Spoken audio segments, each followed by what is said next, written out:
We're only 2 weeks in, but we already know that 2024 will be remembered as the year of the election.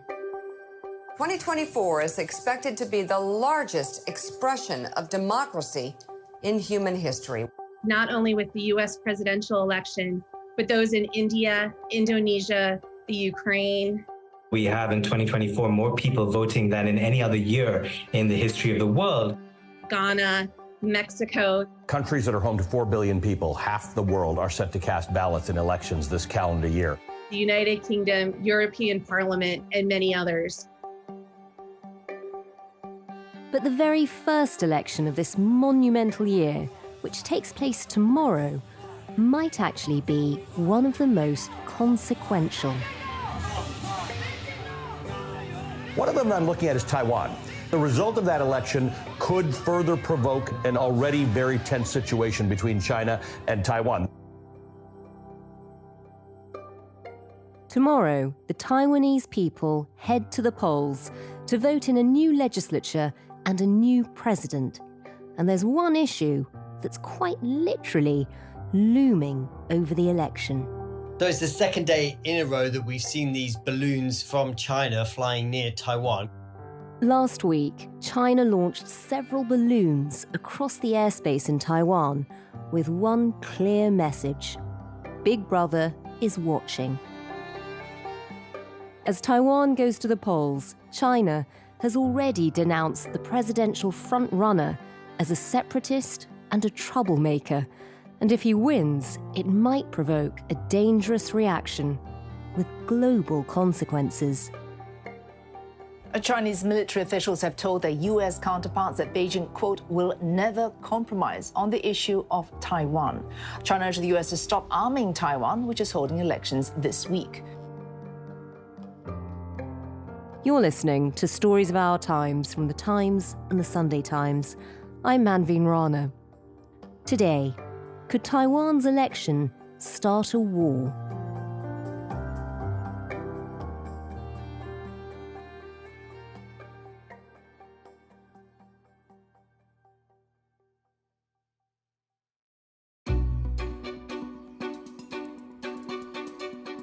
I'm Richard Lloyd Parry, and I'm the Asia editor of The Times. And this week I'm in Taipei, in Taiwan, reporting on the election. Richard, it's very early in the year, but we already think this is going to be one of the most significant news events of 2024. Just to explain why this election matters so much.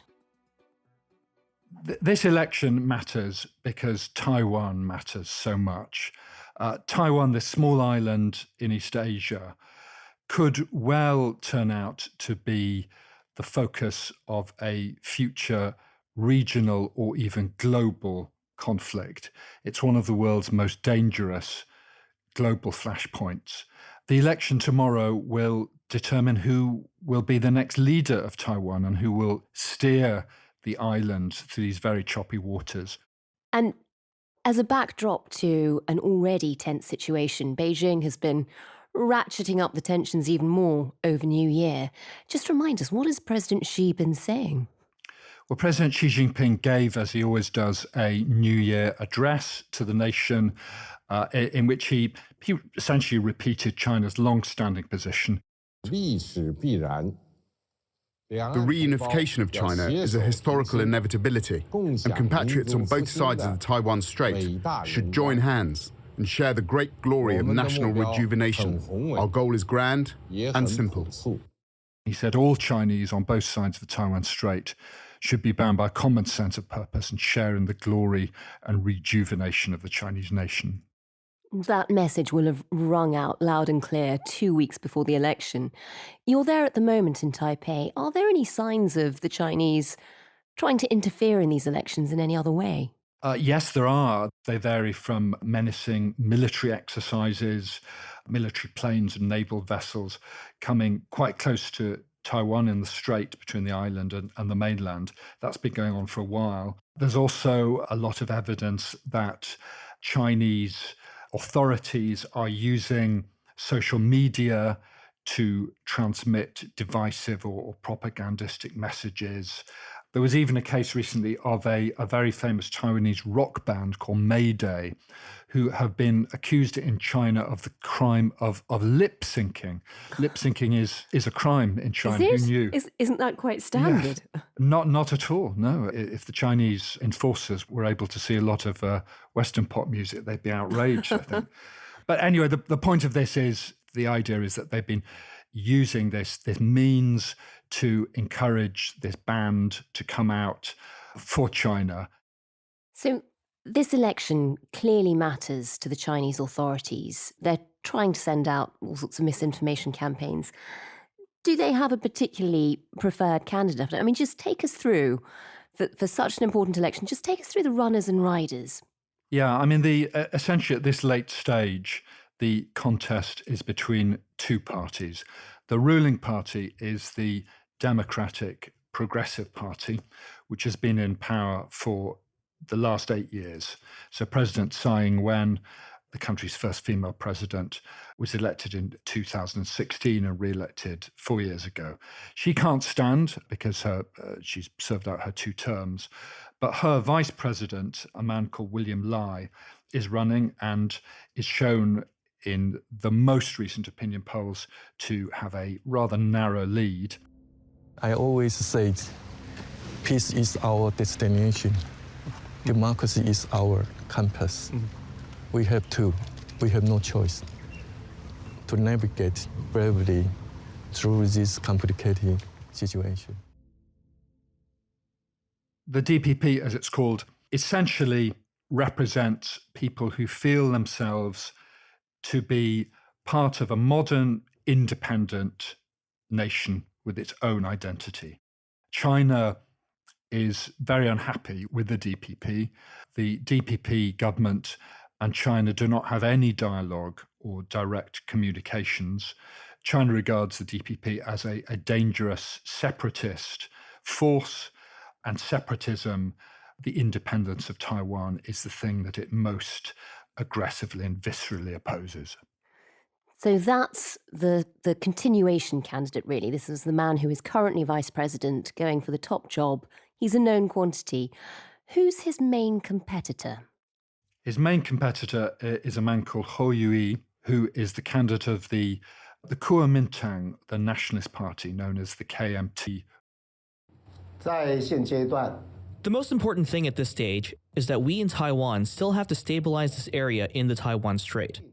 Therefore, we must first improve our own national defense armaments and our own self-defense capabilities. Of course, in the process of improvement, we will start with dialogue. With the current situations in Taiwan, in fact, we still have a long way to go. They have their roots, their historical roots, in mainland China.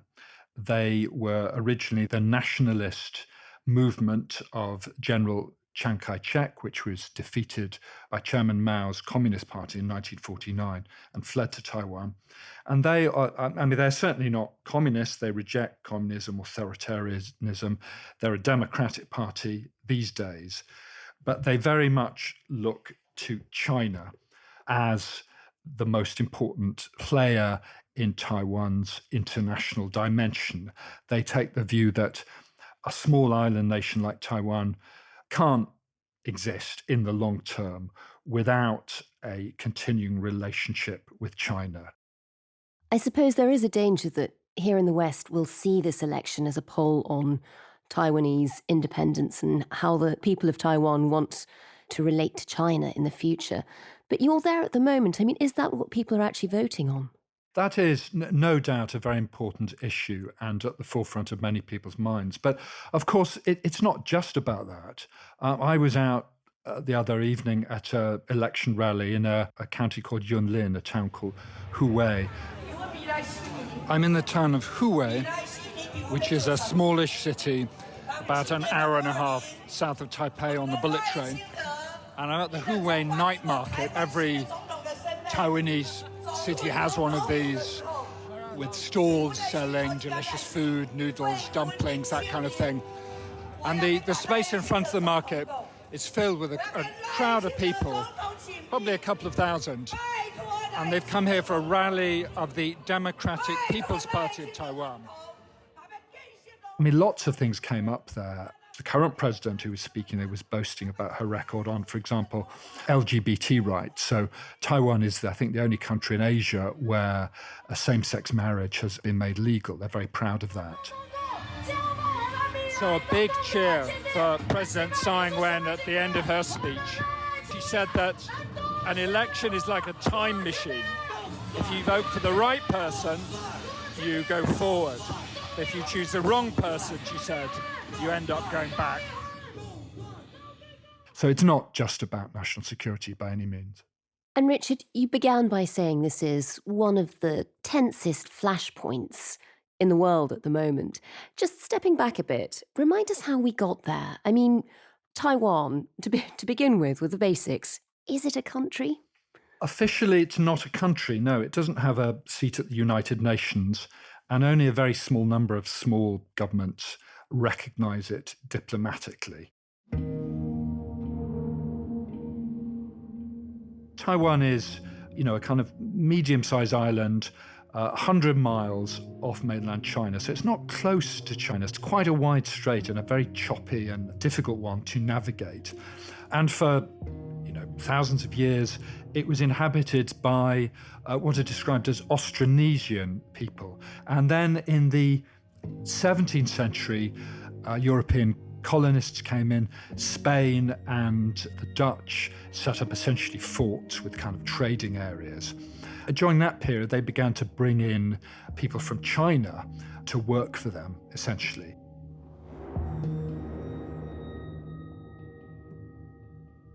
And then the colonists departed. A famous Chinese pirate drove out the Dutch and was the first to really kind of rule Taiwan as a political entity. It doesn't have an ancient history as part of China. No, I mean, China claims it does, but I think most independent objective historians would say, well, no, not at all, or at least they would say it's a lot more complicated than that.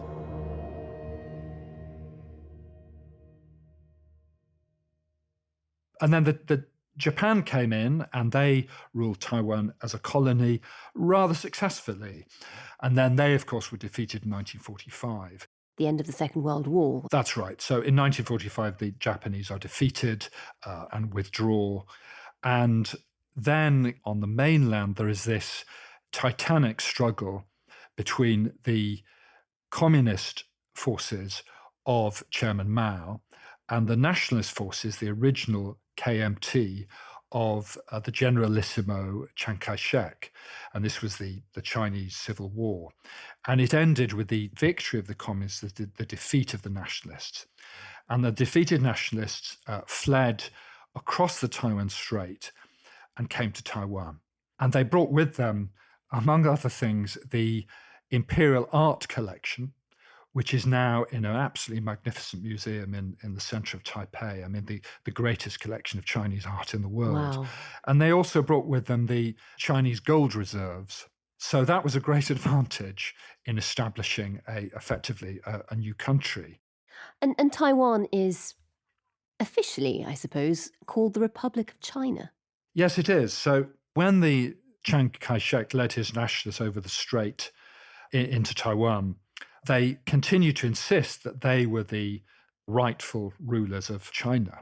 So the Republic of China is the official name of Taiwan, as opposed to the People's Republic of China, which is communist mainland China. At this stage, what is their relationship with China? What's the understanding? Immediately after the nationalist defeat in 1949, for quite a long time, it was effectively a state of war. The People's Liberation Army of Communist China tried very determinedly to seize offshore Taiwanese islands and so on. There was fighting, people were killed. It was very tense and difficult. And during that period, until 1987, Taiwan itself was a very harsh dictatorship. Chiang Kai-shek was a dictator. The opposition were locked up, killed. It was a very difficult period. After a decade of almost Gaullist inaccessibility, the Generalissimo submitted to a television interview. Chang refused to give a spontaneous interview. He would only agree to give his views if questions were submitted in advance. No follow-up questions permitted. Mr. President, with regard to the ping-pong visits to Communist China by the United States, do you regard this change in policy between the United States and Communist China as a direct threat to the Republic of China? 这个变化会不会对中华民国有直接的影响？这个乒乓球队到这个北京，这个 The Chinese Communist invitation and the visit of the American table tennis team to the Chinese mainland are merely new approaches to the international united front intrigues of the Peking regime. Such Chinese communist tactics of external infiltration and subversion have borne their first fruit. Eventually, to simplify a complicated story, Taiwan became a democracy and also flourished economically. So by the 1990s, early 2000s, it was a different political relationship, and there were periods where the two sides, for example, effected a much closer economic relationship, a business relationship, in the hope that this would bring them together politically. They eventually came up with something called the 1992 consensus. China and Taiwan agreed that there is only one China, which includes Taiwan. But what they didn't agree on was who it is and who runs it. That does leave Taiwan in this grey area now. Moving on to where the country is in present times. As you've been moving around the country ahead of this election, what have people been telling you?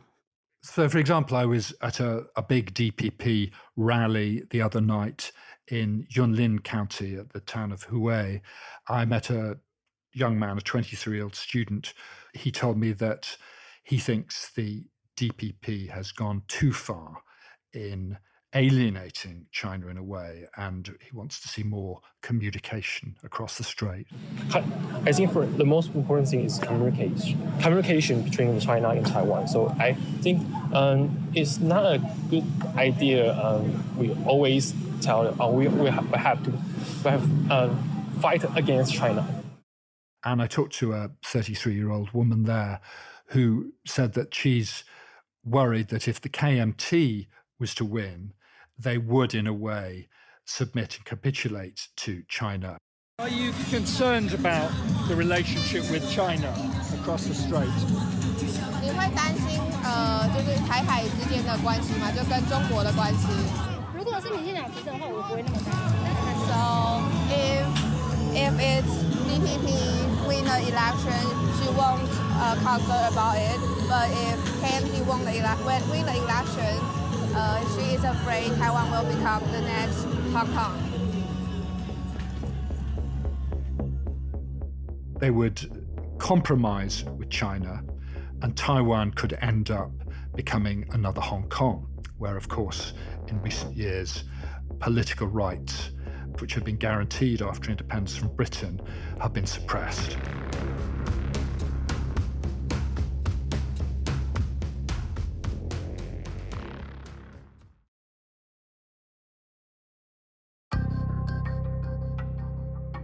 Richard, we began this episode by talking about why the Taiwan elections are so consequential for people around the globe. Just taking us back a bit, explain why that's the case. To be blunt, why does America care so much about this island? Well, there are several reasons. I mean, American leaders would say that they care about democracy and human rights, and that Taiwan is a bulwark of democratic values in East Asia. But there are other more pragmatic reasons as well. One is that Taiwan, remarkably, is the place of origin of 90% of the world's advanced semiconductors. So these are the tiny, powerful chips, computer chips, which go into everything from our mobile phones, our computers, to advanced weapon systems. absolutely crucial to the functioning of the modern world. And 90% of those come out of this small island. So that's clearly something that governments around the world, including China as well as the US, wish to protect and preserve, because if that supply dried up, it would be immensely consequential in ways you can imagine. I mean, the other big reason is that Taiwan has this very important strategic position. Strategists often talk about the first island chain. If you think of mainland China, this vast continental country, then there's this chain of islands a few hundred miles off it. And those islands include all the Japanese islands, the north of the Philippines, the island of Borneo, and right in the middle is Taiwan. It's at the center of very important sea lanes. So who controls Taiwan also controls a very large area of strategically important land and air territory and sea territory. So it really would be extending China's borders into a strategic hub. Given all of that and how important it seems to be to America, what is America's relationship with Taiwan? I mean, do they recognize Taiwan as an independent country? No, they don't recognize Taiwan as an independent country. Technically, in the 1970s, first the United States and then other countries began to recognize China diplomatically. Until the 1970s, many governments regarded Taiwan as the rightful China.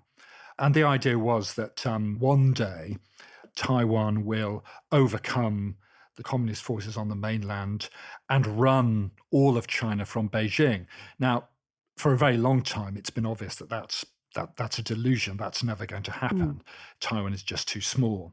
So in the 1970s, President Richard Nixon and then other governments recognized China as a legitimate government.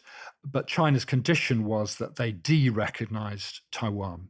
And that's what happened. Most countries switched their diplomatic recognition from Taipei to Beijing. So in Beijing, the United States, in common with most other countries, has an embassy. In Taipei, they only have what's called a kind of interests office. And the United States supports Taiwan militarily in very important ways. It supplies it with defense equipment, including things like fighter jets, artillery systems, very advanced weapon systems, in order to defend it from any potential invasion by China. That's so interesting. So although they don't recognize it officially as a country, they clearly treat it as one, and they're willing to support them militarily. How far does that go? I mean, if China was to invade Taiwan tomorrow, would America fight their corner? Well, that's a crucial question, of course. And for a long time, the American policy was something called strategic ambiguity, which means that they just didn't answer that question.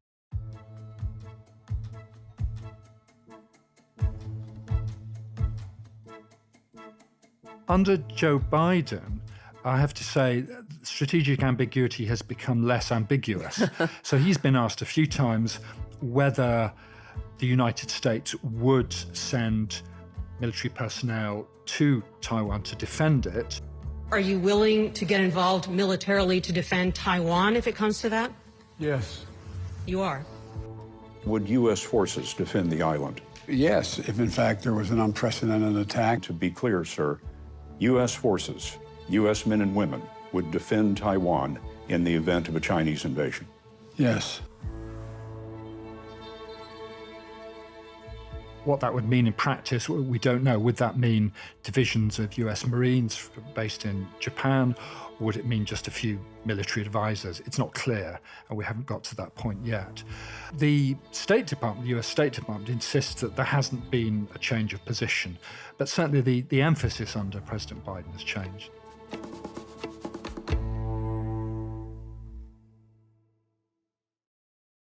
Just tell us about China's attitude to Taiwan. Why does it matter so much to them? It's a fair question. Why shouldn't China just let Taiwan be? It's not as if Taiwan, offers any threat to China anymore. They're not going to launch a nationalist invasion of the mainland. The answer, I think, is that It's a deeply embedded fundamental element of China's national identity and of the patriotic identity projected by the Chinese Communist Party, that China is one nation united under the Communist Party, and that Taiwan must be part of that. It's a kind of irritant, almost a wound in the minds of many in the Chinese Communist Party that Taiwan remains unincorporated with the motherland. So it's almost unfinished business, I suppose. If China was to invade at some point, if it was to win Taiwan back, I mean, what would that even look like? How would life on Taiwan change? Well, nobody knows. It's really very hard to imagine Taiwan under communist rule because it is such a free and independent society. I mean, many Taiwanese looked with horror at what happened in Hong Kong in 2019 when the pro-democracy demonstrations there were suppressed and the national security law was introduced, and opposition was, very quickly extirpated almost completely in what had been rather lively political culture. So the idea, which has been held out by China before, that by rejoining Taiwan could retain some of its freedoms, its unique character, that's really not believable now to many people in Taiwan because they saw what happened in Hong Kong. This, I think, is the reason why an invasion of Taiwan, the use of force by China, is very difficult to imagine, because even if you did physically invade the island, which would be an immense military undertaking and by no means certain of success, then you would have to govern and rule it politically. And there's no question, I think, that Taiwanese would resist that at least as fiercely as Ukrainians have resisted invasion or domination by Russia. Would an easier way of taking over the island be for an election won by a pro-China government? Obviously, that's what they would like. They would prefer what they call peaceful reunification, where Taiwanese choose to rejoin China by their own volition. That's not going to happen.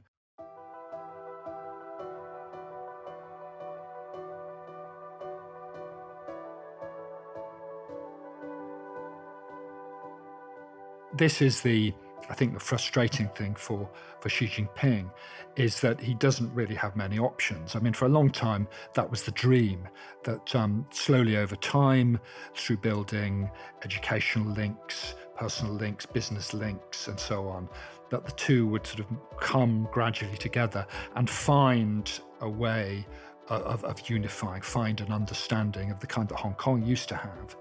But I think that dream has gone now. So the question then is, what other options does Xi Jinping have? All the possible resolutions to the conflict, the political conflict, are very difficult to imagine. It's difficult to imagine Xi Jinping and the Chinese Communist Party giving in, abandoning their claims. At the same time, it's very difficult to imagine Taiwanese yielding to them. Where does that leave us in a state of extreme political tension? And I think that's going to continue probably far into the future. But I don't think it's going to result in a war in the next few years. And let's hope very much that I'm not proved wrong on that.